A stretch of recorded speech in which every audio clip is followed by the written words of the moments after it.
วัสดีครับวันนี้จะมาแนะนำน้ำยาล้างจานดิสดอกจาก MB เราจะมาลองดูกันว่าเนี่ยมันดีจริงหรือเปล่าแต่วันนี้เรามาสาธิตให้ดูนะครับ เราจะใช้น้ำมันพืชตัวมันของเราเนี่ยหยดลงไปบนช้อน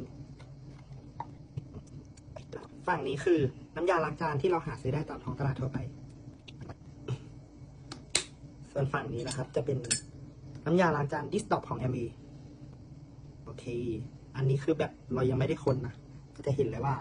มันแยกชั้นกันเลยเห็นไหมฝั่งของ MB ฝั่งนี้คือควบรวมกันไปเลยแบบไหนมันจะดีกว่ากันเดี๋ยวเราลองมาคนดูด้านนี้เราใช้นิ้วชี้นะครับลองมาดูด้านนี้กันเห็นกันไหมด้านนี้นะครับน้ำยาล้างจานมันจะควบรวมกับไปกับตัวน้ำมันเลยนะส่วนตัวเนี้ยดูเห็นไหมมันจะใสๆคือมันแยกชั้นกันเดี๋ยวเราลองมาจุ่มน้ำดูว่าแค่1น้ำอันไหนมันจะสะอาดกว่ากันเป็นไงเนี่ยของจริงไม่จกตาทำให้เห็นเลยแล้วดูน้ำฝั่งนี้กับน้ำฝั่งนี้ทุกคนว่ามันแตกต่างกันไหมใช่ไหม